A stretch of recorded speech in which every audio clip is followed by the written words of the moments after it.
Imagine waking up one day and realizing that every challenge you have faced, every illness you have endured, and every moment filled with confusion and pain originates from a single terrifying reality that is not even your fault. You come to understand that your shaking hands, your difficulty in breathing, and your foggy thoughts all have roots in choices made long before you were born. Your parents, motivated by an obsession with maintaining pure bloodlines, have doomed you to a life full of suffering. You find out that your mother is also your cousin, your father is your uncle, and your grandmother doubles as your great-aunt. The family tree is not a branching network, but a tangled vine that strangles itself. You are not the result of love, but the outcome of a carefully planned breeding program aimed at securing power and fortune without any concern for the human price. This is not a fictional tale. It is the harsh reality for numerous women throughout history who were caught in a complex web of genetic fate they never agreed to. Before we delve into these overlooked stories of endurance and pain, if you appreciate uncovering hidden historical truths, please press the like button and subscribe for more content like this. Also, leave a comment sharing where you are watching from. It is truly amazing that together, from different corners of the world, we explore these ancient narratives connected through our common fascination with history. To truly grasp these women's experiences, we first need to understand the context. A distorted mindset was behind their centuries of suffering. European royalty believed that marrying within their own bloodlines would safeguard their divine right to rule. They considered their noble blood fundamentally unlike that of ordinary people, viewing it as purer, more sacred, and blessed directly by God Himself. This tradition became so widespread that by the 16th century, royal families across Europe had become an extensive network of relatives marrying one another. Cousins married cousins, uncles married nieces, and siblings produced heirs destined to govern empires. What they failed to grasp was the genetic nightmare they were creating, one that would reverberate through generations. The Habsburg family of Austria and Spain refined this tragic practice to a lethal perfection. Their family motto might have read, "Let others fight wars, you, fortunate Austria, marry." Yet their unions brought no happiness, but were deliberate breeding disasters that led to some of history's most sorrowful figures. Our first account brings us to Vienna in the year 1634. Within the shadowy halls of Hofburg Palace, a child was born who would never feel a day without suffering. Mary Anne of Austria entered life burdened by the Habsburg curse encoded in her DNA, a legacy of many generations of cousin marriages. Her family tree was so convoluted it resembled a noose. From her earliest moments, Mary Anne recognized her difference. While other children ran and played, she struggled simply to walk. Her spine curved unnaturally, forcing her into a painful posture. Her stooped posture makes breathing a real challenge, and her jaw juts out so prominently that eating solid food is nearly impossible. Servants have to slice her meat into tiny fragments, and even then mealtimes become tiresome rituals of slow chewing and careful swallowing. However, Mary Anne's physical hardships fade in comparison to the mental anguish of understanding why she endures such suffering. She grows up surrounded by portraits of her forebears, and in each painted face, she sees reflections of her own deformities. There is an uncle with the same jutting jaw, a grandmother with an identical curved spine. This brings a grim awareness that she is not singular in her plight, but the latest in a long chain of genetic misfortune. The court doctors, with their rituals of bloodletting and prayer, fail to ease her pain. They murmur quietly about the Habsburg curse, but never speak of it openly to her. They refer to vague illnesses and divine fate, but never admit the harsh truth known to all except spoken aloud, that her agony results directly from her parents' and grandparents' obsession with preserving a pure bloodline. Mary Ann spends her days confined to dimly lit chambers, the curtains drawn to shield both herself from the world and the world from her. She devours books with fierce determination, her keen intellect one of the few aspects of her body that functions well. In these pages she discovers realms where lineage holds no power and where people are free from such burdens. Marrying for love rather than heritage would mean children would not inherit the burdens of their ancestors deep within their very bones. Yet reality always has a way of breaking in. Court physicians conduct regular examinations of her, recording her physical abnormalities with detached precision. They assess the curvature of her spine, the jutting of her jaw, and the frailty of her limbs. She becomes more than a person. She turns into a clinical subject, a living demonstration of the consequences when genetics take a tragic turn. The isolation she endures is perhaps even more unbearable than the physical suffering. Potential suitors who are all her cousins shrink away upon seeing her. Marriage talks begin and end swiftly once her condition becomes public. She remains unmarried not by her own choice but due to the situation. Even in a society where cousin marriage is common, her deformities prove too pronounced to ignore. Mary Ann passes away prematurely at the age of 32, her body finally giving in to the accumulated toll of genetic damage.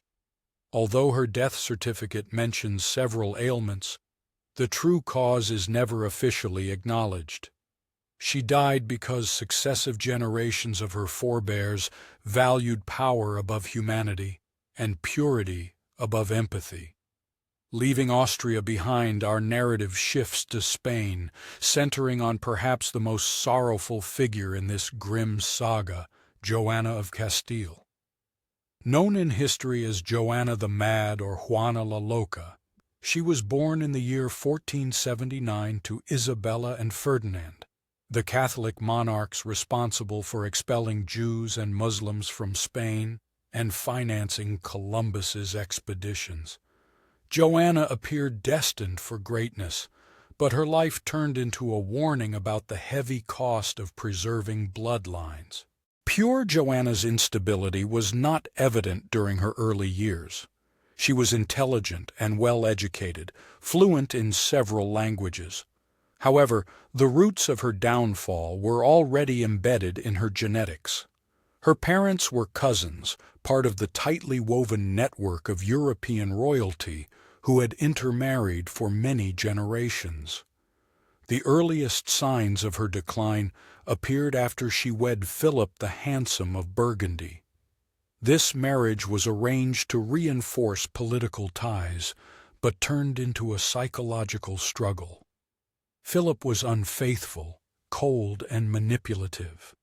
Joanna's reaction was an intense and obsessive love that many mistook for madness. Yet was it truly madness or simply the natural response of a woman trapped in an unbearable situation? Mary Ann had been brought up to consider marriage her highest purpose, with producing heirs as her sacred responsibility. When that union became a constant source of humiliation and suffering, her mind began to break under the immense strain. The true tragedy unfolded when Philip died unexpectedly in 1506. Joanna's sorrow transformed into something darker and more obsessive. She refused to let him be buried, traveling around Spain with his coffin, regularly opening it to kiss his decaying body. This disturbing behavior reveals a deeper truth about her state. She had been so isolated and deprived of genuine human connection that even death could not sever her bond with the only person who ever paid her attention, however cruel her father Ferdinand and later others may have been. Her son, Charles V, used her alleged insanity as a reason to confine her for 46 years. Mary Ann lived locked away in the royal convent of Santa Clara in Torillas under terrible conditions. She was held in dark and cold chambers, given very little food and denied basic cleanliness. Those who cared for her mentioned that she could go weeks without washing, would tear her garments to pieces, and sometimes scream for hours on end. But the essential question remains, was Mary Ann truly insane, or was she driven mad by her environment? Modern scholars increasingly think her madness was mainly a political tool, a handy reason to remove a rightful queen from authority. Her actions, though extreme, can be seen as natural reactions of a person enduring intense depression, anxiety, and post-traumatic stress worsened by many years of solitude and mistreatment. The hereditary factor must also be considered. Mary Ann's family history reveals clear signs of mental illnesses like depression and anxiety, which tend to worsen and become more frequent due to close kin marriages. Her great-great-grandmother suffered similar episodes, and her daughter Catherine later displayed severe depressive symptoms. The pattern was obvious to those who chose to recognize it. Mary Ann passed away in 1555, still behind bars and officially declared insane. Her death received little attention, as she had been erased from collective memory long before, dismissed as a troublesome madwoman instead of being seen as a casualty of a system that prioritized politics over justice. Convenience prioritized over human well-being. Our next tale takes place in the resplendent chambers of the Spanish palace, where a young girl named Mary Ann bears the burdens of an empire within her delicate frame. Born in the year 1651, she is the offspring of Philip IV of Spain and his niece Mariana of Austria. Indeed, his niece, for by this era the Habsburg lineage had become so intertwined through close family marriages that uncles repeatedly wedded their brothers' daughters, and such unions were seen as entirely normal. Mary Ann's early years are captured in remarkable detail by the brushstrokes of Diego Velázquez, the official artist to the Spanish monarchs. These stunning works reveal a child who ought to be enjoying simple play but instead is clad in extravagant royal attire. Her small visage already reveals unmistakable signs of the genetic afflictions common within the Habsburg family. Observe closely Velázquez's paintings, and you will discern what the painter was too tactful to highlight, yet too truthful to fully conceal. Mary Ann's lower jaw juts forward slightly, enough to indicate the harsh disfigurements that would worsen over time. Her eyes carry a remote, almost empty expression, hinting at developmental challenges, and even her childhood stance suggests the spinal troubles that afflicted her lineage.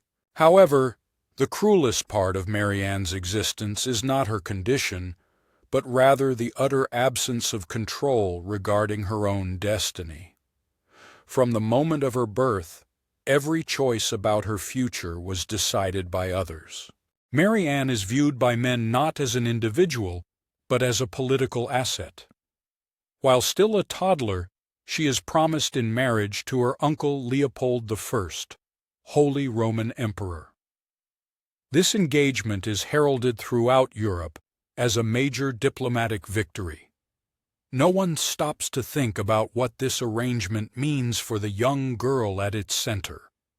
Mary Ann grows up fully aware that her sole role is to wed her uncle and bear heirs to sustain the Habsburg lineage. She receives the finest education accessible to women of her era. She learns multiple languages, masters musical instruments, dances gracefully, and paints skillfully. Yet all these talents are seen only as ways to make her a more appealing bride for her uncle. The wedding takes place in the year 1666, when Marianne is merely 15 years old. Leopold is 26, old enough to be her father and literally her father's brother. The ceremony is marked by lavish events and grand public celebrations, but for Marianne, it signals the loss of whatever childhood remained. The physical reality of her marriage emerges only in hints within court documents, never fully described. Marianne is expected to conceive immediately despite her youth and delicate health. The pressure is overwhelming because the fate of the Habsburg dynasty rests upon her ability to provide healthy children. She becomes pregnant several times, yet these pregnancies end in tragedy. Her first child, a daughter, survives only a few months. Her second pregnancy ends in miscarriage until she finally delivers a son who survives infancy. The sense of relief at court is undeniable, but it soon becomes apparent that the child carries the full range of Habsburg hereditary ailments. Marianne Theresa herself weakens with every pregnancy.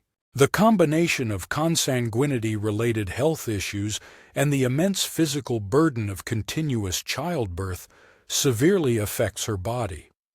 She endures what modern medicine would identify as extreme anemia, respiratory complications, and perhaps epilepsy. The court doctors record her deterioration with clinical accuracy.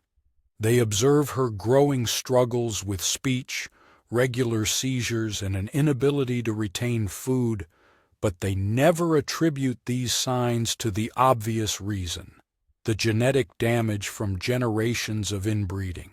Marianne Theresa passes away in 1673, only 6 years after her wedding, at the age of 21.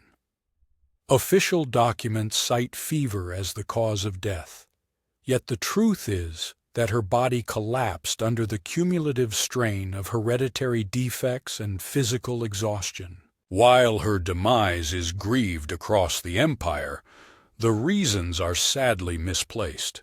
Courtiers and diplomats mourn the loss of a future heir rather than the tragic fate of a young woman sacrificed to uphold a bloodline already deeply corrupted.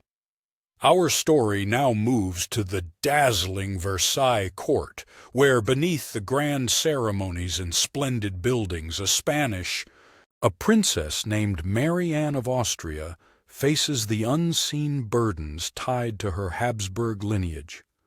Born in the year 6001, she is the daughter of Philip III of Spain and Margaret of Austria.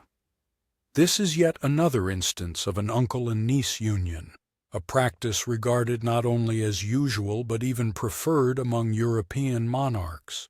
Marianne's early years in Madrid follow the well-known pattern of royal intermarriage with its resulting outcomes. As a child, she matures slowly, showing the familiar learning challenges that affected many Habsburg heirs. Her lower jaw noticeably protrudes, making it difficult for her to speak clearly and causing feeding to be a strenuous task. Most sorrowfully, she displays signs that today would be understood as severe anxiety and depression, illnesses that turn her everyday existence into an ongoing battle. In the year 1615, when Marianne is 14 years old, she marries Louis XIII of France within a complicated diplomatic agreement. The purpose of this marriage is to establish peace between Spain and France, two nations long engaged in conflict for many years. What nobody takes into account is the toll this takes on Marianne's mental health. She is ripped away from all that is familiar and placed within a strange court where immediate adjustment to unfamiliar traditions, a foreign language, and her new position as queen is expected. The French court greets her at first with grand festivities, but the harsh truth of her circumstances quickly becomes clear. Louis XIII is a distant and cold spouse who exhibits little concern for his young wife. He struggles with his own mental struggles, as modern experts suggest. Mary Anne struggled with deep depression and possible same-sex attraction during a time when such emotions were neither recognized nor accepted.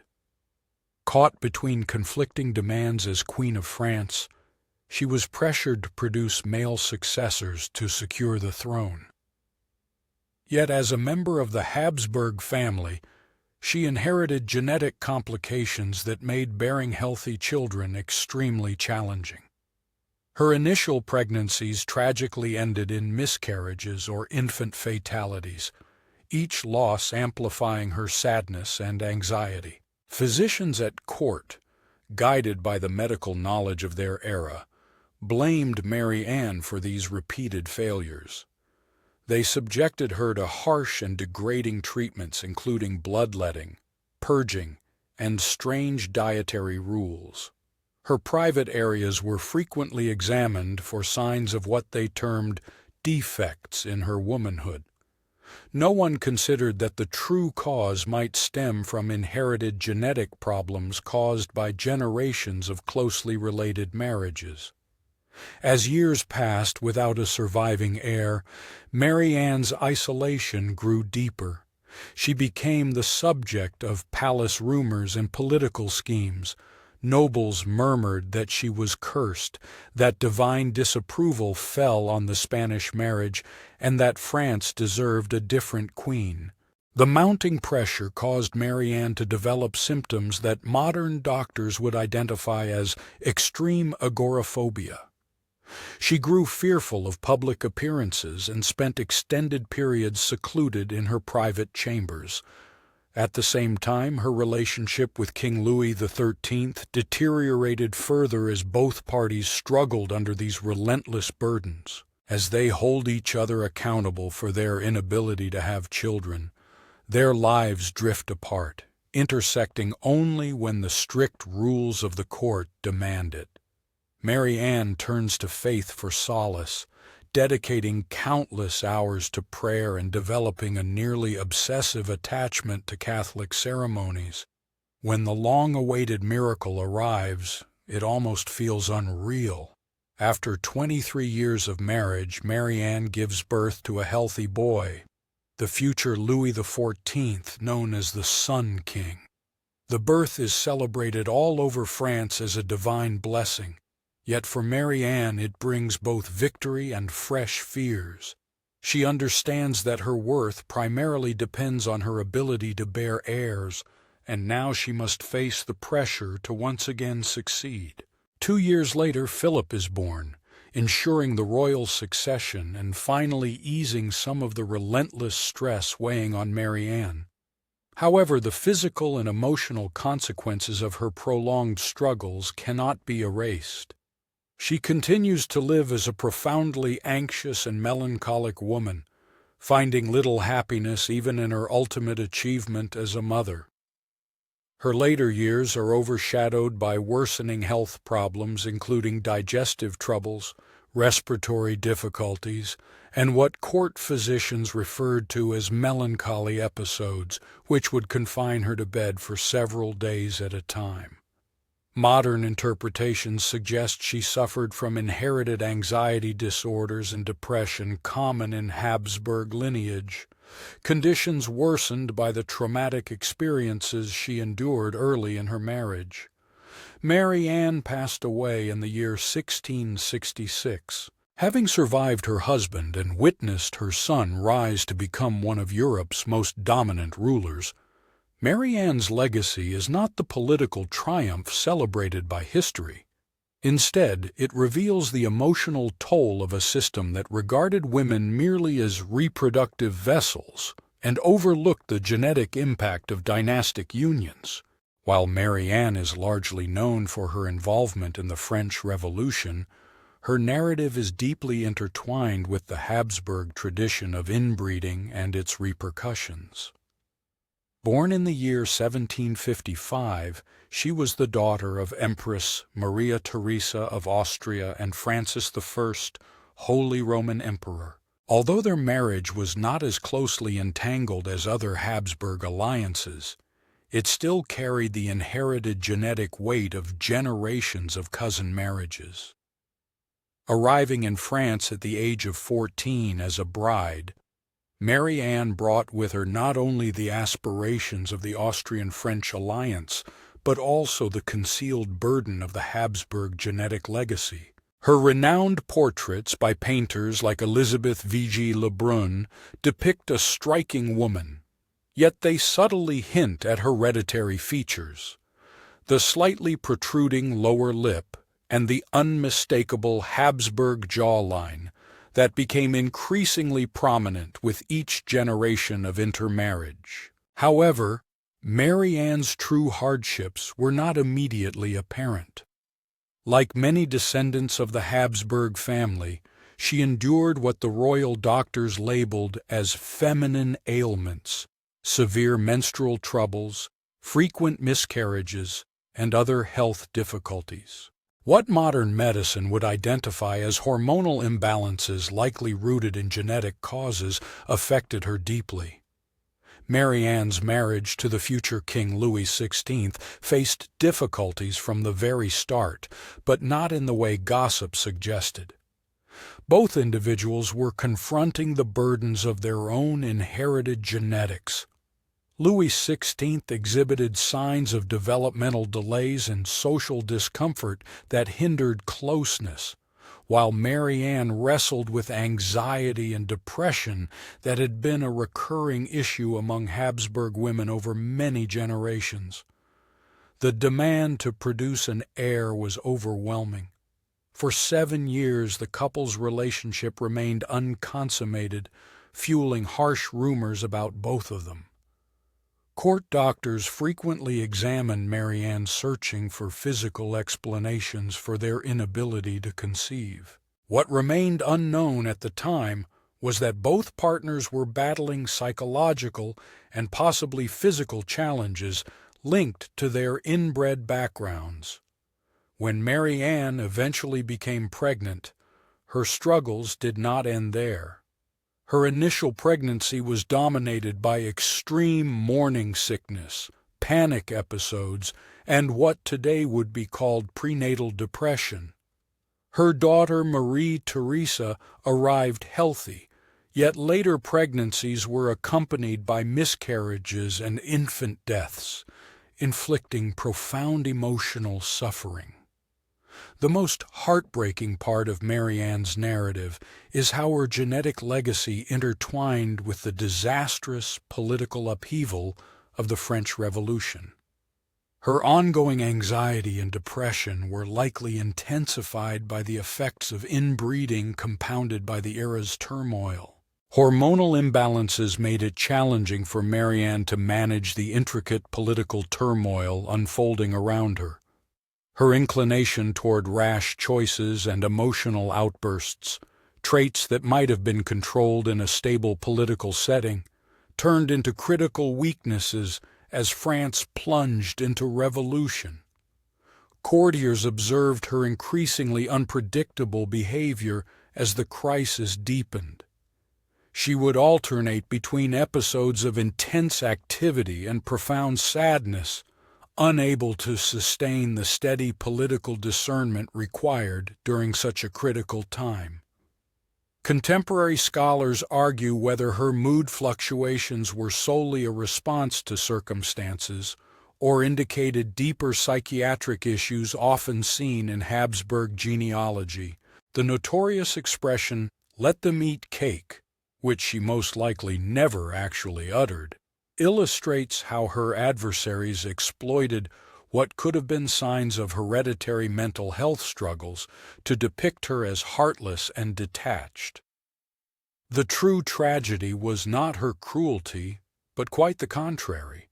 She was overcome by the widespread suffering and lacked the psychological resilience to cope well during her captivity and trial. Mary Anne demonstrated extraordinary bravery, but also showed evidence of dissociative episodes similar to those experienced by other Habsburg women under intense stress. Guards reported her moments of apparent bewilderment, difficulty concentrating during questioning, and a tendency to withdraw inwardly when confronted with immense pressure. Her execution marked the end of a tragic story shaped by inner turmoil and external chaos. The year 1793 marked not only the end of a life, but also the conclusion of a genetic lineage that had influenced European history for many centuries. In her last moments, Mary Ann reportedly displayed the grace and composure that had long defined her character, yet also a deep sense of acceptance, characteristic of someone who never completely grasped why her existence had been so burdened. To truly comprehend the extent of the Habsburg genetic tragedy, we must look beyond individual women and consider entire generations wiped out by the custom of close-kin marriages. The Spanish infantas from the late 17th and early 18th centuries stand as perhaps the most intense example of genetic disaster in European royal lineages. These were the daughters and granddaughters of Charles II of Spain, himself so inbred that his genetic coefficient, a measure indicating how closely related his parents were, exceeded that of offspring born to brother and sister unions. Charles II was impotent, suffered from epilepsy, and likely had mental disabilities, the cumulative outcome of 16 generations of Habsburg intermarriage. However, Charles II's sisters and female cousins, the infantas, endured even greater hardships because they were expected to marry and bear children. Their histories resemble medical case reports illustrating the effects of genetic seclusion. Mary Ann Margarita, born in 1651, showed serious developmental delays from an early age. Court documents depict a child unable to speak clearly until around 7 years old, struggling to walk and exhibiting early indications of long before modern medicine identified what we now call autism spectrum disorders. Mary Ann exhibited traits that fit this description, yet she remained deemed suitable for marriage due to her noble lineage. Her sister, Mary Teresa, displayed a different set of equally heartbreaking symptoms. She was diagnosed by court physicians with what they called falling sickness, unquestionably epilepsy, and suffered such intense respiratory difficulties that climbing stairs was nearly impossible. Mary Teresa's jaw was so severely deformed that she could only consume liquids, and her spine was curved significantly, requiring support to maintain an upright posture. These sisters were raised in the Alcazar of Madrid, a palace that had shifted more into a hospital than a royal dwelling. Teams of doctors, surgeons, and priests looked after various royal children, all affected by diverse symptoms stemming from the same underlying genetic disaster. The medical records from this era read like a detailed anatomy of the devastating effects of inbreeding. Epilepsy, developmental delays, physical deformities, immune deficiencies, and mental health disorders. Despite these hardships, these women were still expected to perform their royal duty, which was to produce heirs. Marriage negotiations pursued relentlessly, even though it was clear that they were not physically fit for childbirth. European courts carefully examined thorough medical reports about their conditions, not out of concern for their health, but to determine their value as procreative assets. Ultimately, Mary Margarita was wed to her cousin Leopold I, Holy Roman Emperor, continuing a cycle dictated by bloodline ambitions rather than personal well-being. The Roman Emperor, the same individual who had once been married to Margaret Teresa, experienced a marriage that was doomed from the start. Mary Ann Margarita's developmental challenges made it impossible for her to grasp her marital responsibilities. Her physical difficulties rendered consummation incredibly challenging. The psychological torment of these circumstances cannot be overstated. These women were raised with the understanding that their sole worth was tied to their ability to give birth. However, their genetic background made the possibility of delivering healthy children nearly unattainable.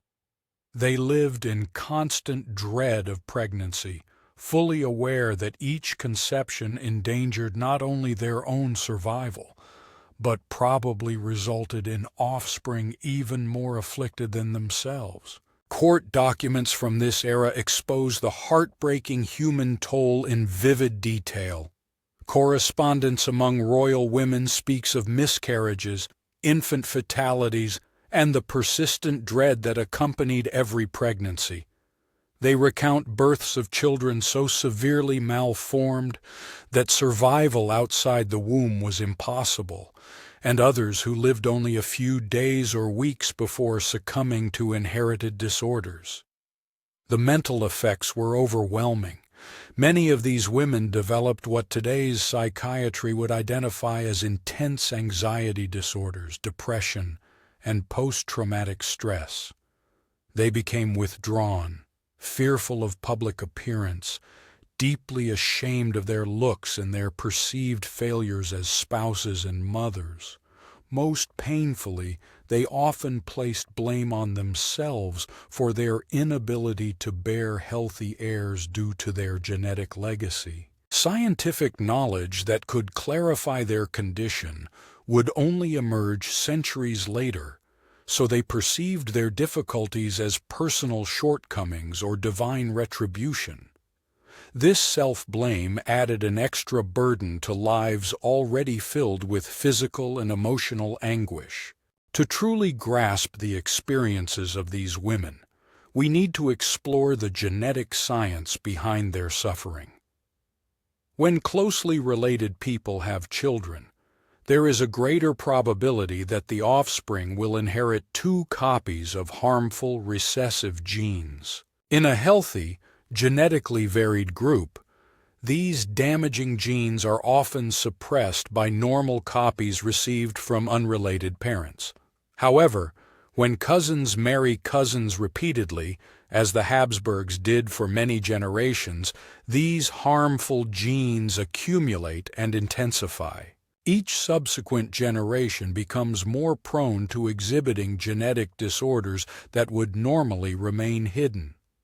This process, known as inbreeding depression, impacts not only physical characteristics but also mental well-being, immune system performance, and fertility. One of the most recognizable signs of this genetic buildup is the Habsburg jaw, or mandibular prognathism. This feature became increasingly noticeable with each generation of close relative marriages, eventually reaching such an extreme that some Habsburg heirs could not properly close their mouths or chew solid foods. However, these visible deformities represented only a small part of the problem. Contemporary genetic studies indicate that Habsburg descendants also endured heightened levels of various other health complications. Epilepsy, intellectual disabilities, anxiety disorders, depression, and weakened immune systems were common among royal women. Many of these puzzling ailments were probably autoimmune diseases triggered by genetic damage. The fertility issues experienced by numerous Habsburg women can also be attributed to genetic factors. Inbreeding raises the chance of genetic incompatibilities that complicate conception and threaten the safety of pregnancies.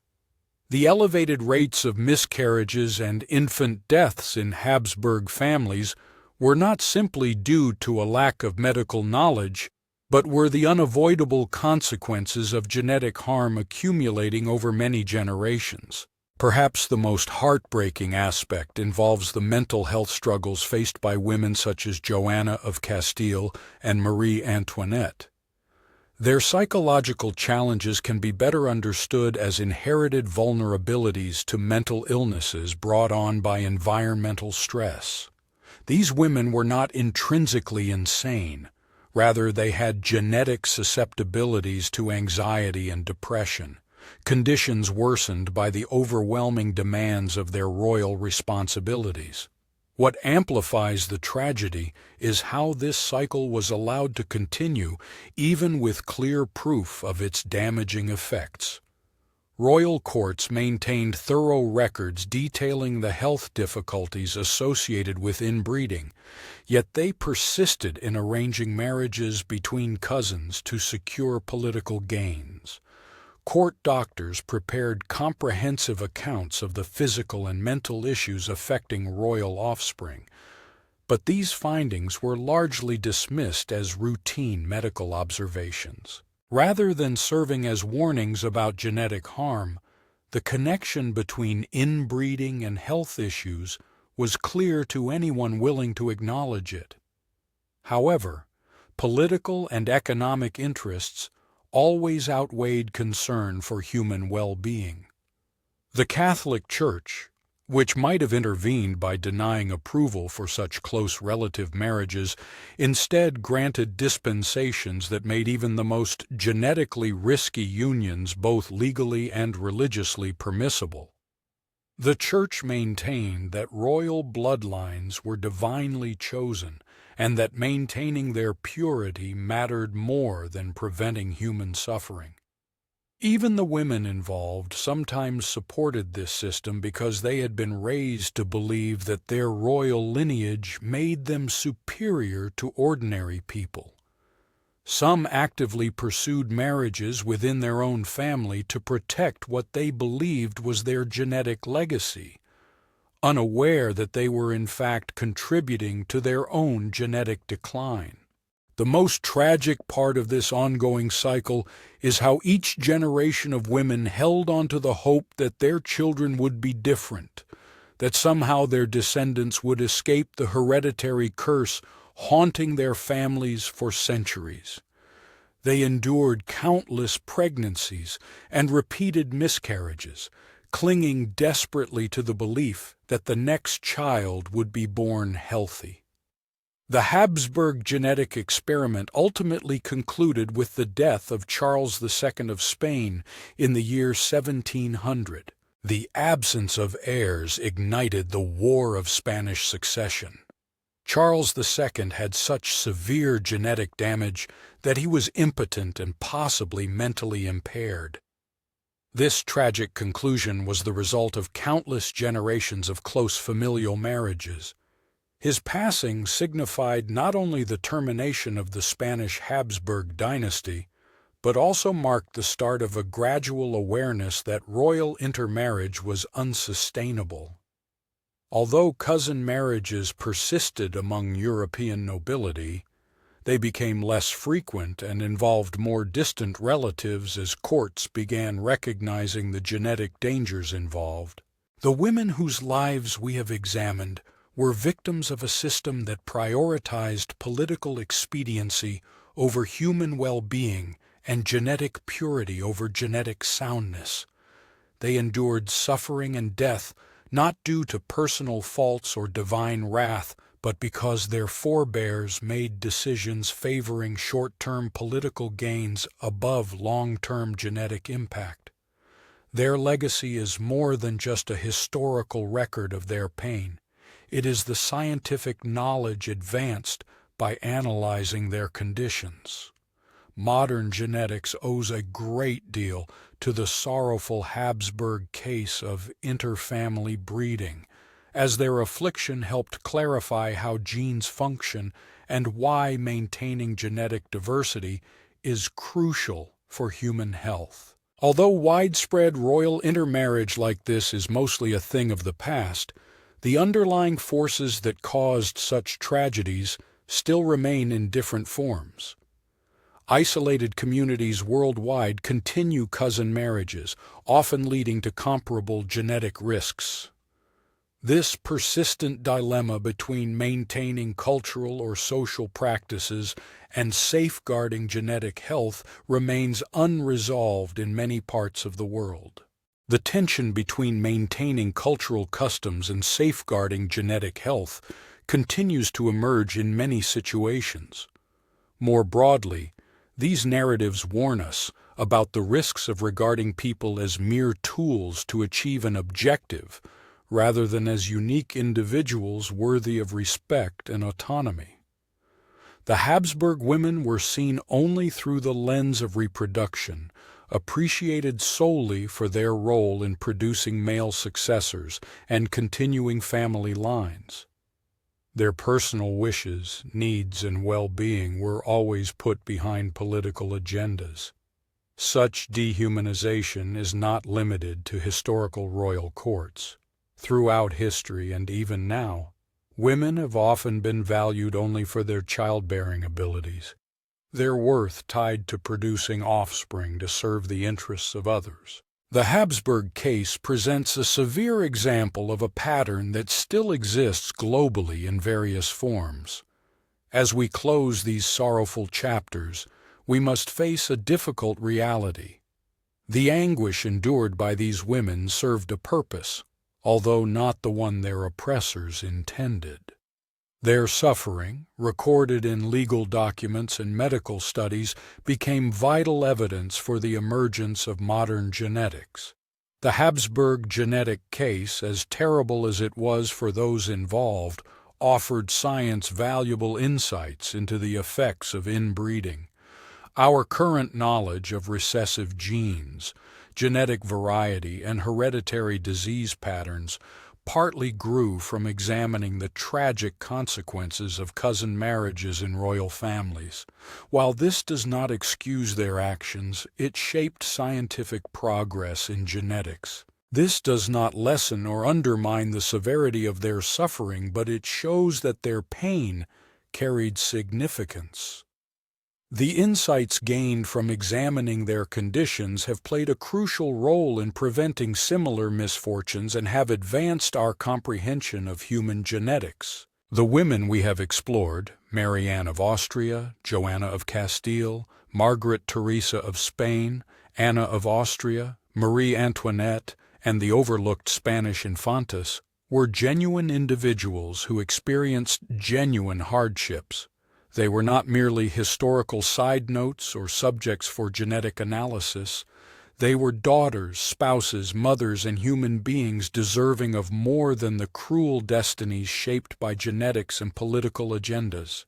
Their narratives remind us of the critical need to prioritize human welfare over political convenience, to honor the intrinsic dignity in every person regardless of rank, and to remember that even the mightiest institutions can inflict great pain when they lose sight of fundamental human values. Let us return to the moment of dreadful discovery we envisioned earlier, waking up to find your entire existence molded by choices made before your birth by ancestors who prized bloodline purity above well-being. For the women whose lives we examined, this was not imagination but a constant reality. They endured the knowledge that their physical suffering, mental torment, reproductive struggles, and societal isolation all originated from a single cause: a genetic inheritance tainted by generations of close relative breeding they bore. It was not only their own agony, but also the heavy burden of centuries of misguided choices made by people who should have known better. Yet, within their pain, there is something deeply revealing about human strength in the face of hardship. Numerous women in this lineage discovered ways to claim their dignity. Mary Anne became an academic, finding freedom of the mind despite a body that confined her. Joanna kept her passionate love alive even while descending into madness. Margaret Teresa endured her pain with grace. Anna found comfort through faith. Marie Antoinette confronted death bravely. Their experiences remind us that even amid the bleakest situations, the human soul can still seek to affirm its value. They also call attention to our duty to learn from their suffering and make sure that the pursuit of political, economic, or social ambitions never again results in the deliberate destruction of people's humanity. The curse of preserving bloodlines through purity has finally ceased, at least in its most severe forms. But the memory of these women and their agonies remains as a powerful reminder of the cost of placing ideology above human dignity, tradition above empathy, and power above love. Ultimately, their heritage is both sorrowful and hopeful. Sorrowful because their pain could have been avoided, hopeful because their stories help prevent the repetition of such systematic cruelty. The pursuit of genetic destruction in the name of royal purity will never be tolerated again. They sacrificed everything so that we could understand a vital truth their ancestors could not accept. Human value is not determined by lineage, and true honor does not stem from genetic perfection but from the bravery to recognize our shared humanity. Even though their voices were silenced by both death and the passage of time, their message continues to resonate through the ages with clear and profound meaning. Remember us not for our royal ranks or political roles, but as individuals who deserved more than the cruel destiny crafted by genetics and politics. Remember us and let our pain teach you so that no one else will have to suffer the burden of maintaining pure bloodline.